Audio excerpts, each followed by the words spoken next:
Boa tarde, irmãos da Igreja Batista em Vila das Belezas, aos amigos que nos acompanham, Pastor Júnior Martins. Essa é mais uma edição do nosso Pão das Três, são 3 horas da tarde, e você está aí convidado a ficar conosco aí nos próximos minutos, 40, 45, quem sabe 50 minutos, e a também compartilhar essa live aí com seus amigos aí no seu perfil, de repente também criar aí uma sala de vídeo para que a gente tenha um alcance maior, visando obviamente os nossos irmãos, né, e as pessoas também interessadas na pregação do Evangelho, em ouvir um pouco da Palavra de Deus, num dia tão maravilhoso e tão gostoso como o dia de hoje.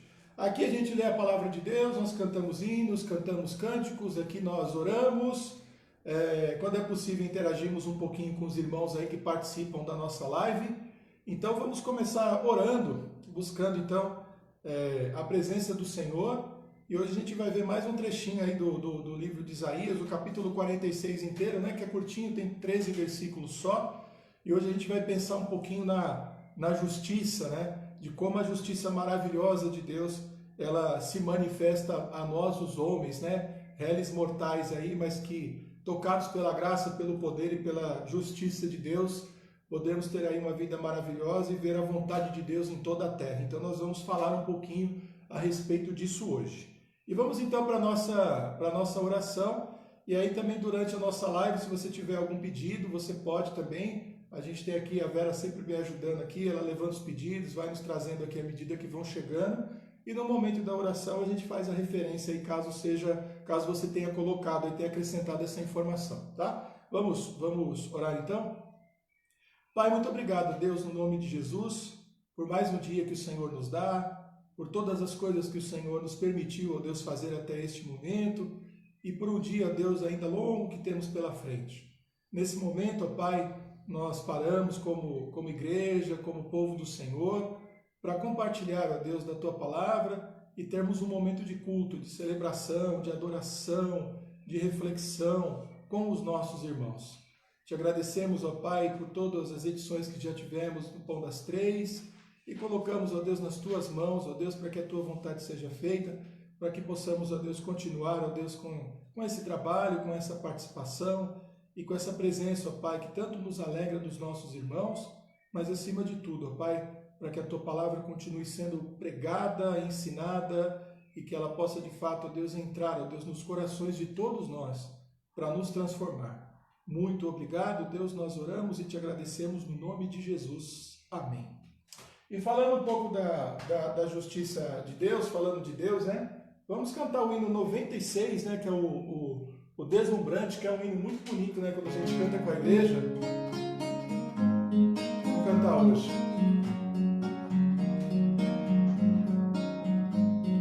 Se nos cega o sol ardente, quando visto em seu fulgor, quem contemplará aquele que do sol é criador? Patriarcas nem profetas o chegarão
deslumbrante, né? A presença deslumbrante de Deus, da sua presença, da sua justiça, da sua graça, da sua maneira única e especial de lidar com a criação que ele mesmo criou.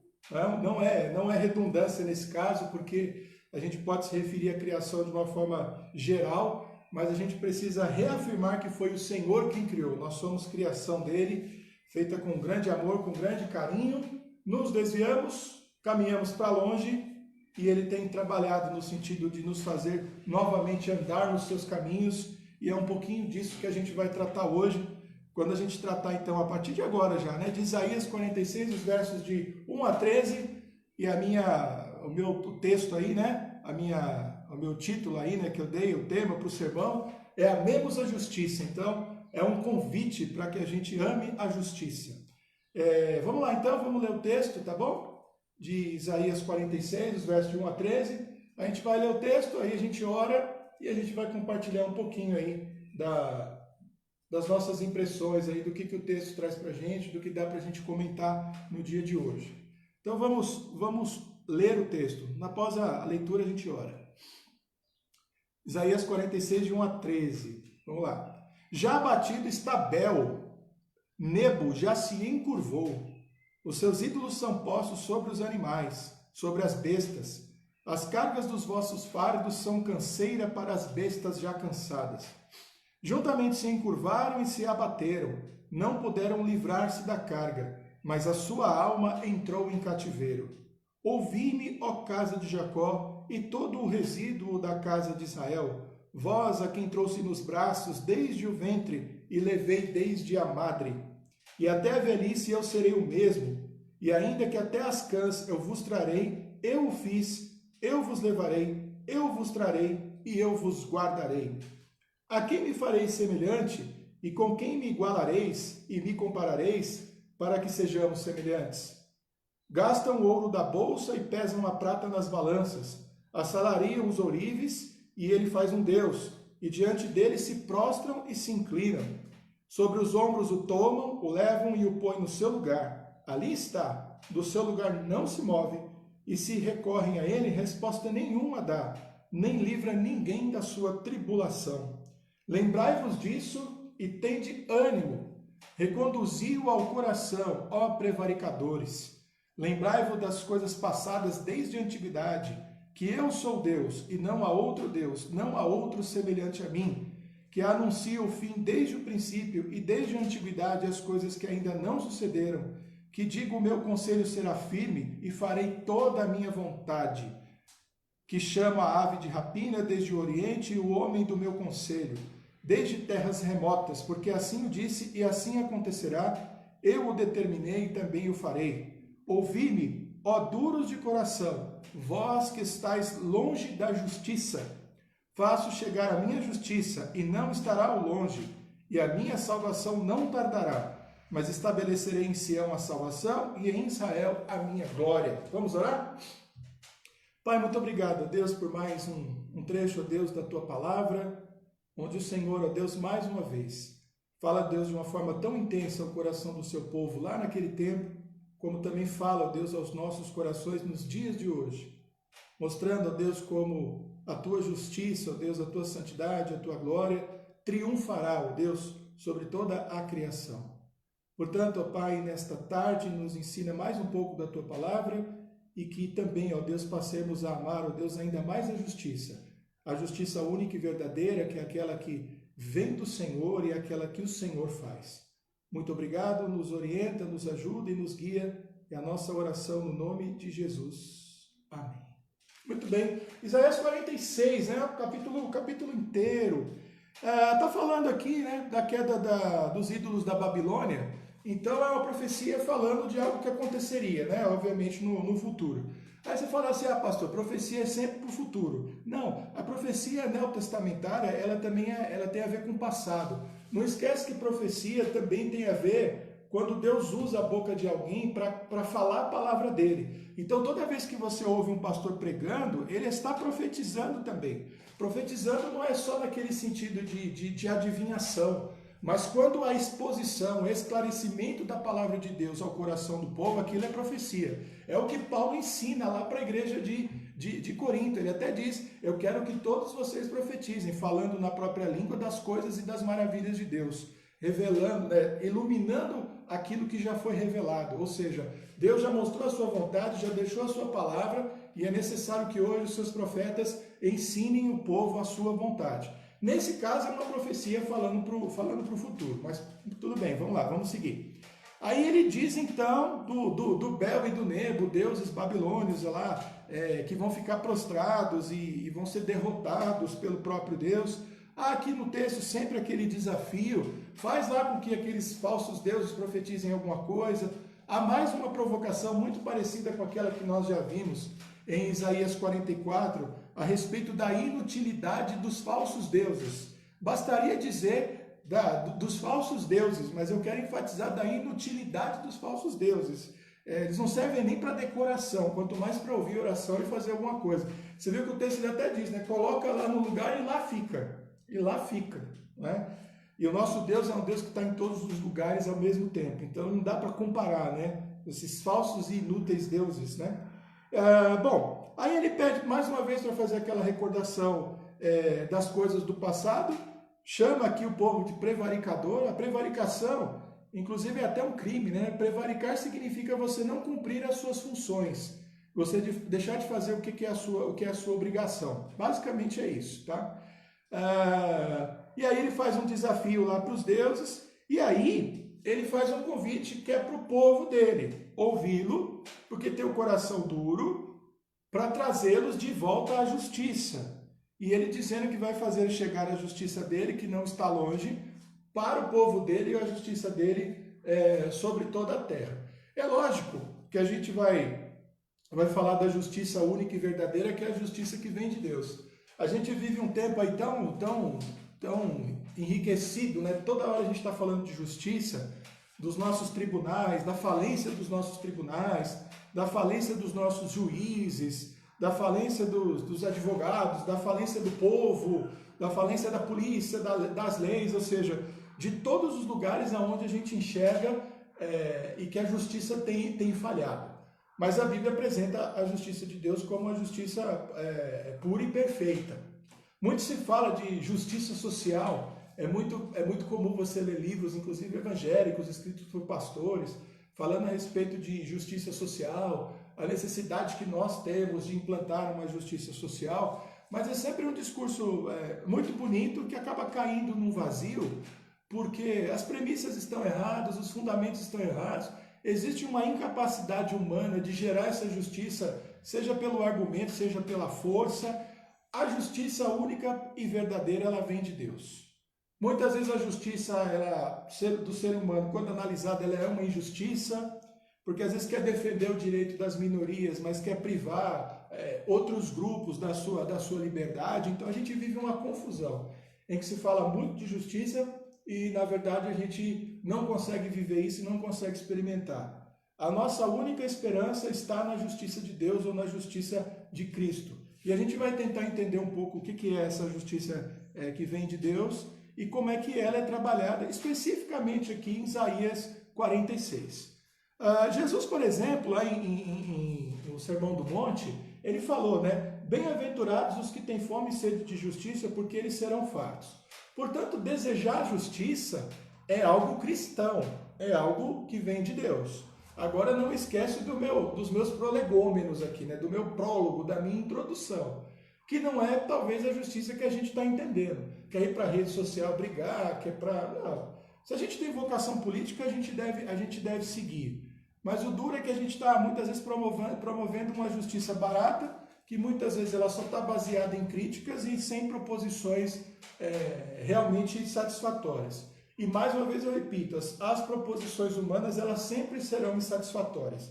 A única justiça verdadeira e que vai funcionar é a justiça de Deus. E nós, como crentes, temos que crer nisso. Eu acho que isso é um imperativo para todos nós.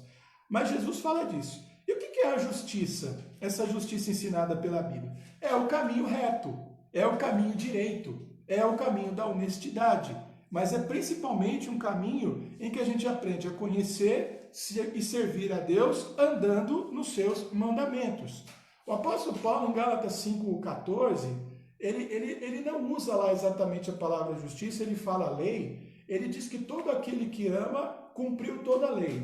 Aí, mais uma vez, né, a gente está falando hoje de justiça, a gente não está falando de amor. O amor não é o amor que se conhece hoje, de uma paixão louca e desenfreada por uma pessoa e até por uma causa, que é o que acontece muitas vezes com as ideologias.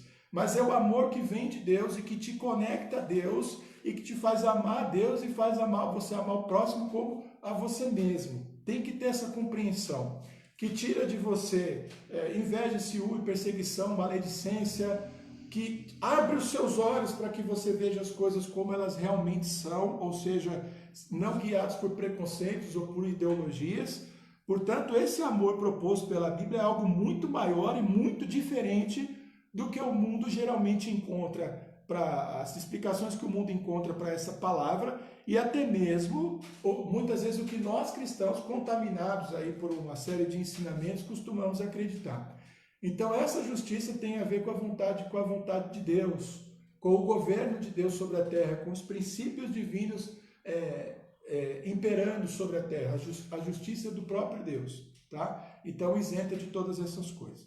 Vamos ver, então, como é que Isaías apresenta a justiça divina e a injustiça humana que está sendo combatida nesse texto, tá bom? Então, a primeira coisa que ele apresenta, né, aí são os versículos 1 e 2, falando lá dos deuses que serão derrotados por ele, porque ele é o único Deus verdadeiro, é que quem anda na idolatria já está naturalmente incapacitado a andar na justiça. Por quê? Porque a própria idolatria é uma forma de injustiça. Porque os falsos deuses são deuses que guerreiam por si e que atribuem falsamente algum direito, alguma autoridade, algum poder sobre si mesmos.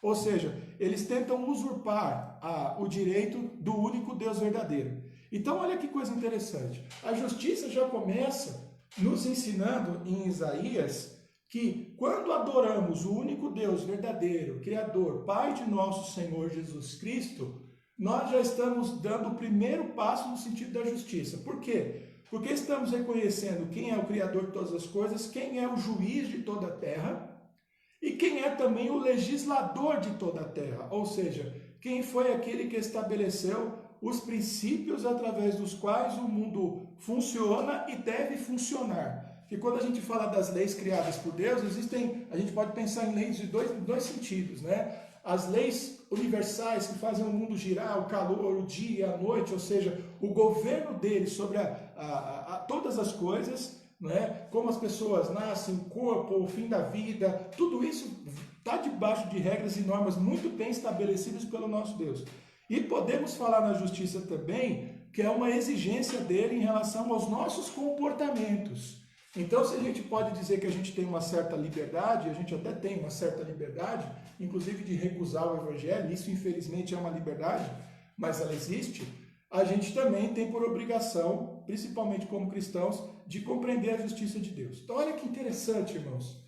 A gente poderia falar aqui que a gente tem que conhecer a nossa Constituição e a gente tem que conhecer, não morra sem ter lido pelo menos uma vez a Constituição do país, com todos os penduricalhos que ela tem, com todas as possibilidades interpretativas, mas acima de tudo, o caminho da justiça é o conhecimento de Deus e da sua vontade revelada através da sua palavra. Aí é o princípio, o fundamento da justiça, porque os idólatras eles pecam na partida, porque os seus deuses atribuem a si algum poder e autoridade que eles não têm.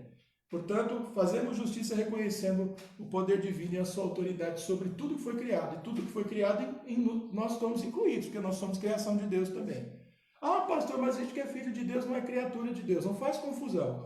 Nós fomos criados por Deus e agora nós fomos em Cristo adotados como filhos. Mas Deus nos criou. Isso, a nossa filiação a Deus, o fato de sermos filhos de Deus, não elimina o fato de que Ele nos criou, tá bom? Vamos para a segunda coisa.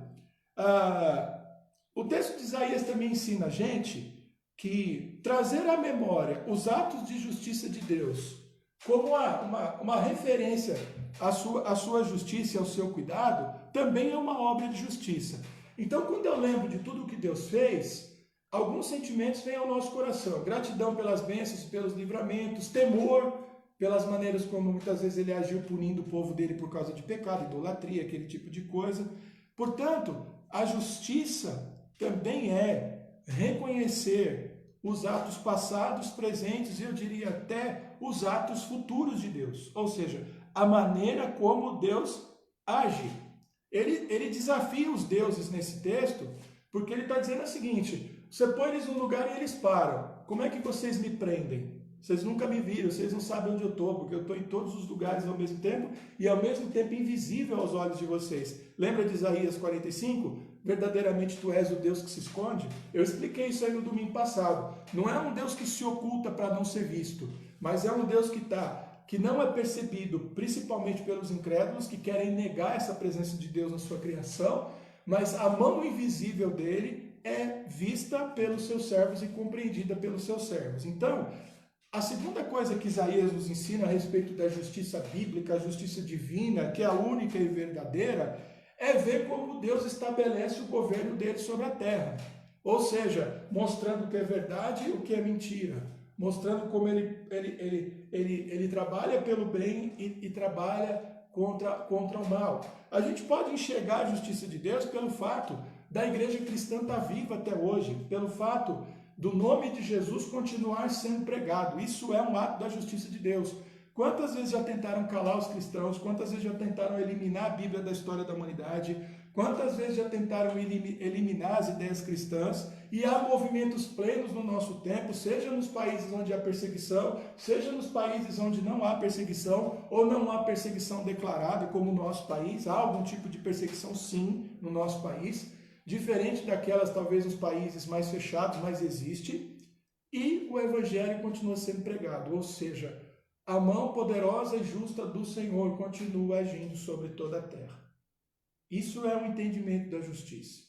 E andar na justiça, portanto, nesse sentido, é trabalhar para esse Deus, é servi-lo, é amá-lo, é falar da sua palavra.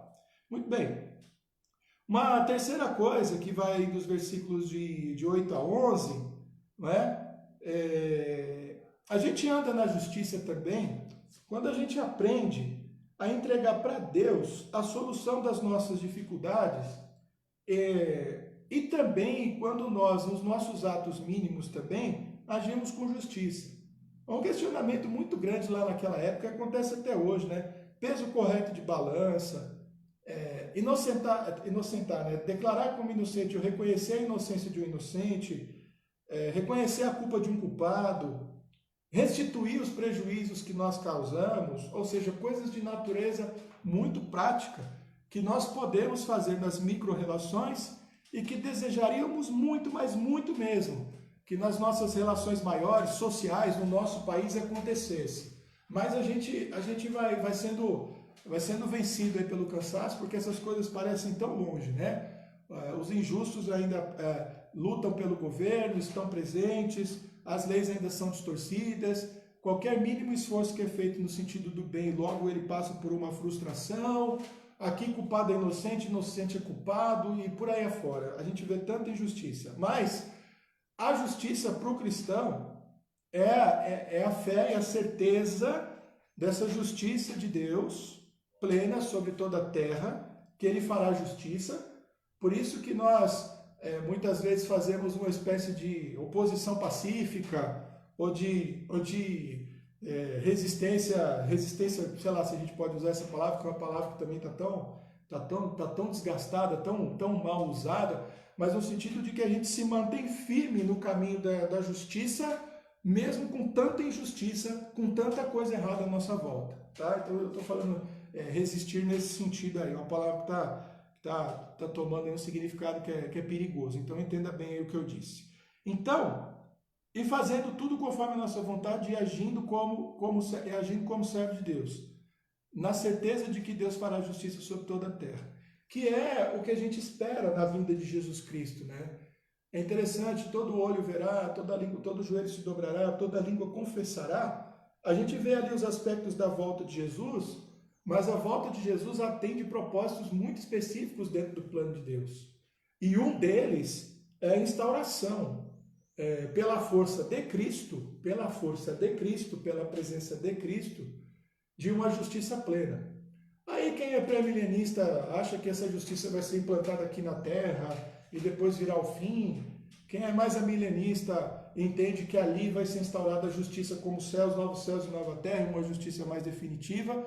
A gente não vai entrar nos méritos aí dessa questão. Mas é o fato de que a volta de Jesus, ela, entre tantas coisas, ela demonstra esse movimento severo da parte de Deus em relação a todo o pecado e a toda a injustiça sobre a terra. Isso é muito importante. Olha para onde como é que a gente pensa, como cristãos a gente pensa em justiça. Cristão pensa em justiça? Pensa, mas pensa biblicamente em justiça.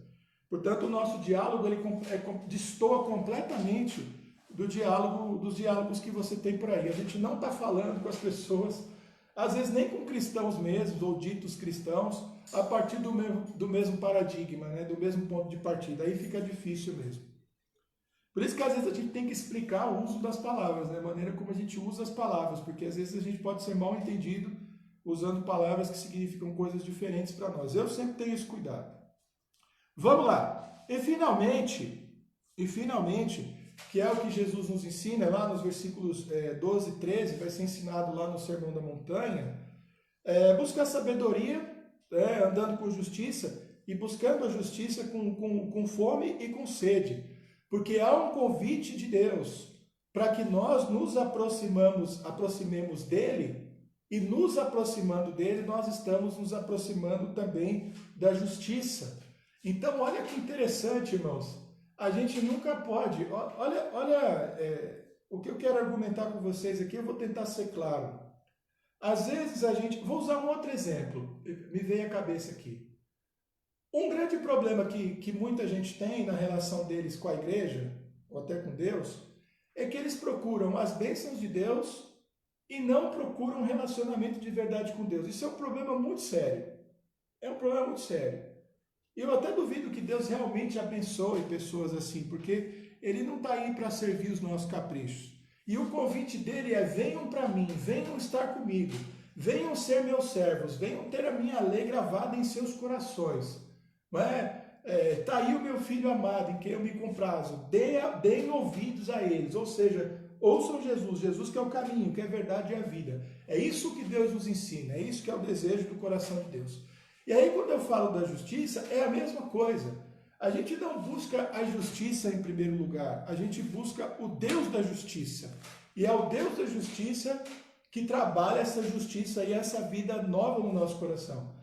E que tem um significado e uma forma de se expressar que nada tem a ver com a justiça que se fala hoje. Então, quando a gente fala de amar a justiça, e essa é a nossa chamada de hoje, em outras palavras, o que a gente está dizendo é: amemos a Deus, amemos a sua palavra e creiamos que, desprezando a idolatria, trazendo à memória tudo o que ele fez, tudo o que ele faz, e até antecipando, porque há muita coisa que a gente sabe que ele fará, tá? Quando a gente de fato entrega para Deus a solução das nossas dificuldades e dos nossos dilemas, e quando há um desejo no nosso coração por essa justiça que vem de Deus, nós demonstramos que amamos a Deus e a justiça que vem dele. Tá bom? Então eu quero que você reflita nisso, eu quero que você pare para pensar um pouquinho no tipo de justiça que se pede hoje, no tipo de justiça que é apresentada pela Bíblia, porque é a única verdadeira. Bom, vamos lá. Vamos aos nossos pedidos de oração. Não sei se apareceu alguma coisa nova aí. Sim, parece que apareceu. Está vendo aqui o recorte de papel? Eu vou procurar por aqui, porque eu não sei se eu perdi algum. Tá bom? A Lourdinha Almeida, tá? Ela está pedindo oração pela família dela, tá bom? Então vamos orar.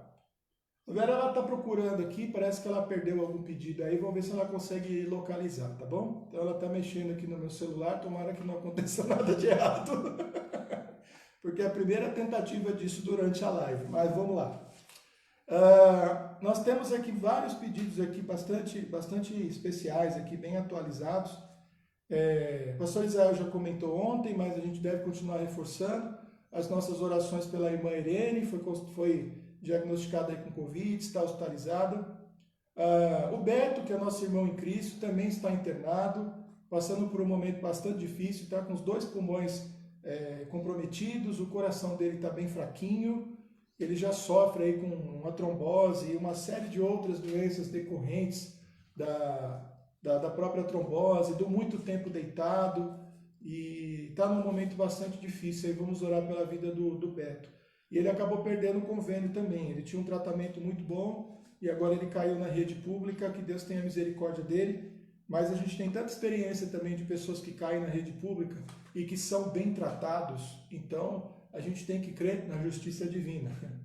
O Tito e o Kaique, que estão aí com Covid também, que Deus possa ter misericórdia aí da vida dos dois, eles possam se recuperar rápido. A irmã Nadia, que está enlutada, né, com a perda aí do nosso irmão Arlindo, né, nosso irmão em Cristo também, sofreu bastante aí com um câncer, e o Senhor deu a ele descanso e que agora dê também consolo para toda a família. A irmã Laudir disse que daqui a pouco, e é hoje mesmo que ela mandou esse recado, então dentro de alguns minutos aí, graças a Deus, dando tudo certo, a Denise, né, que é a nora dela, vai fazer cesariana, portanto, a nossa irmã Laudir está aí contando os minutos aí para receber um netinho ou uma netinha, eu não sei qual é o sexo da criança aí. E ela tá passando pela cirurgia por causa de uma diabetes gestacional. Então está sendo um parto aí antecipado e vamos agradecer a Deus aí porque Ele cuida de todos nós e orar pela vida então dos médicos e da própria Denise, né? Para que possa acontecer com tranquilidade e a criança venha ao mundo aí com saúde. A Rosa Mello, né? Ela está falando da irmã Eti também, que é a irmã dela, que começou a melhorar do quadro geral dela de saúde, mas ainda precisamos continuar orando. A Marília trouxe a notícia, né, do Raul Carpe, que está sempre aqui no Pão das Três, a gente está sempre lembrando dele, já tá passando bem, já melhorou, né, passou por cirurgia e uma série de dificuldades. A irmã Silene, né, também tem trazido aí notícias do pai, o pai dela foi para o hospital, foi medicado, mas já voltou para casa, graças a Deus por isso. A Marinalva, ela sofreu aí um acidente na rua, né, caiu, acabou deslocando aí o braço, teve algum ferimento aí também, bem perto do ombro, né, pequeno corte também, mas está bem, vai usar tipóia aí durante o tempo, mas graças a Deus está se recuperando. A Ruth, né, a gente já vem orando alguns dias pelo Marcel, pelo seu filho mais velho, o diagnóstico ainda não foi fechado, ele continua hospitalizado, continua ainda na unidade de tratamento intensivo lá na UTI. E a Ana, ela agora diz que começou, né, todo o processo de calcificação da quebra, né? E está orando para não desenvolver aí uma trombose, que é muito comum nesse tipo aí de acidente, de tratamento. Vamos orar por isso. E aí nós temos aqui vários outros pedidos, aqui que a gente faz para os idosos, aqui para os profissionais de saúde, para os amigos doentes, mas eu quero ficar nesses casos aqui mais marcantes aí, tá? A Lourdinha que pediu oração, Mairene, Beto, Tito, Kaique, Nadir, Laudir, Rosa, Marília, Sirlene, Marinalva, Ruth e Ana. Lembrando que em alguns casos aqui os nomes não são exatamente uma oração pelas pessoas, mas por parentes desses irmãos, que são os irmãos que nos têm trazido esses motivos aí de oração. Tá? Apareceu mais alguma coisa aí? Não? Muito bem. Parabéns, né? Porque não deu nada errado aqui. Tá bom, irmãos. Vamos orar então. Lembrando aí, tentando lembrar aí desses nomes. Vamos orar? Pai, muito obrigado a Deus por mais esse momento de oração. E te agradecemos, ó Pai, porque o Senhor, ó Deus, nos deu, através da morte e da ressurreição do Teu Filho Jesus, esse privilégio de entrarmos, ó Deus, na Tua presença para buscarmos ao Senhor em oração, colocando os nossos pedidos e a nossa gratidão. Há irmãos, ó Pai, da nossa igreja, nesse momento que se encontram enfermos e queremos pedir, ó Deus, a Tua misericórdia sobre a vida de cada um deles. Como a irmã Irene, como o Kaique, como o Tito, a Ana, a nossa irmã Marinalva, esses irmãos, ó Pai, que também passaram por esses acidentes, ou domésticos ou em casa, pedindo que o Senhor, ó Deus, possa restabelecer a saúde de todos. O Beto, ó Deus, está hospitalizado mais uma vez, e está, ó Deus, com a saúde bastante debilitada. O Senhor, ó Deus, já o livrou, ó Deus, de tantas situações difíceis, e clamamos ao Senhor que mais uma vez, esse período, ó Pai, no hospital, agora no hospital público, ele possa, ó Deus, ser restaurado, a saúde dele possa voltar, ó Deus, a melhorar, para que ele possa voltar para casa. Cuida dele, ó Deus, ali naquele leito de hospital. Quero te agradecer pelo pai da Silene, que já foi para casa. Quero te agradecer, ó Deus, pela vida do Raul Carpe também, que já está melhorando. Oramos, ó Deus, pela vida do Marcel, ó Deus, que é o filho da nossa irmã Ruth, que ainda está internado, aguardando, ó Deus, um diagnóstico, ó Pai, da doença dele, e que esse diagnóstico, ó Deus, possa vir, ó Deus, o mais rápido, e junto com ele também o tratamento. A Lourdinha também, ó Pai, que costuma estar conosco aqui no Pão das Três, nessa tarde, pede oração, ó Deus, por ela e por toda a família, e rogo que o Senhor, ó Deus, atenda, ó Deus, os pedidos que há no coração dela, e que a família dela, ó Deus, continue sendo tratada, cuidada, ó Deus, abençoada e dirigida pelo Senhor. Obrigado, ó Deus, pela vida dos nossos irmãos que participam aqui do Pão das Três, pelos nossos irmãos idosos. Oramos pelo consolo também da nossa irmã Nadir, que perdeu o seu irmão, e por todos os seus familiares, ó Deus, para que, ó Deus, esse luto, ó Deus, possa passar, ó Deus, e que eles possam, ó Deus, ser consolados pelo Senhor. Oro também, ó Deus, pelos profissionais de saúde, pelos nossos governantes, nesse período, ó Pai, tão diferenciado que o mundo todo tem vivido, porque eles, ó Deus, têm grandes responsabilidades, ó Deus, com o cuidado de si mesmos, mas acima de tudo, das populações, ó Deus, de todo mundo. Portanto, ó Deus, peço que o Senhor tome as rédeas, ó Deus, do nosso mundo, tratando, cuidando, para que toda a tua vontade, ó Deus, seja feita. Muito obrigado por esse momento de oração, no nome do teu Filho Jesus. Amém. É isso aí, tá? Muitos motivos aí de oração, tá, irmãos? Alguns deles vão circulando aí nas redes sociais, né? Então, lembre-se realmente, assim, de orar, de colocar aí nas suas orações, porque é a principal ferramenta que a gente tem. Hoje a gente falou de justiça, né? De fazer a justiça em toda a terra. Hoje eu vou cantar um cântico aqui, uma música para encerrar, que ela está baseada no livro de Samuel, 2 Samuel, capítulo 23, o versículo 3. E é uma música muito bonita.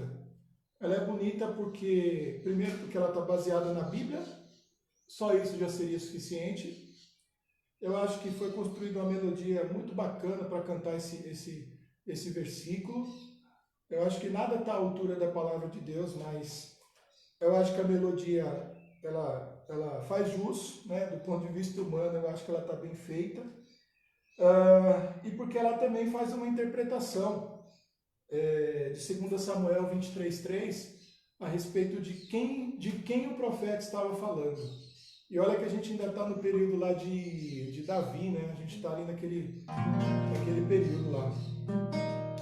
Haverá um justo que domine sobre os homens no temor de Deus. Haverá um justo que domine sobre os homens no temor de Deus. Será como a luz da manhã, quando sai o sol da manhã sem nuvens, e será como o sol da justiça, a resplandecente estrela da manhã. Isto é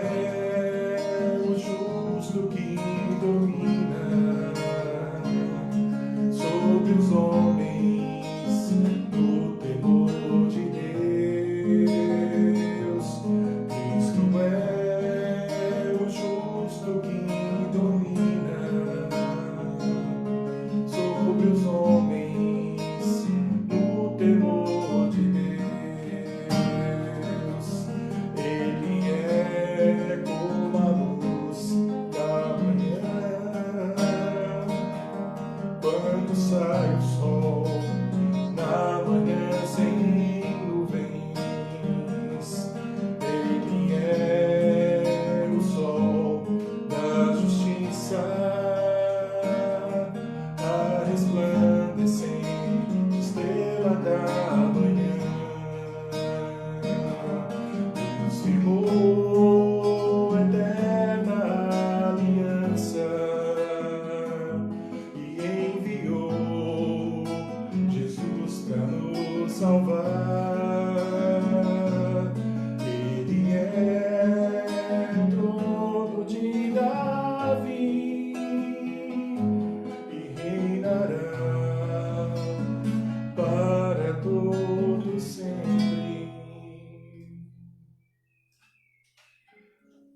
Acho que é uma música que dá para cantar até na igreja.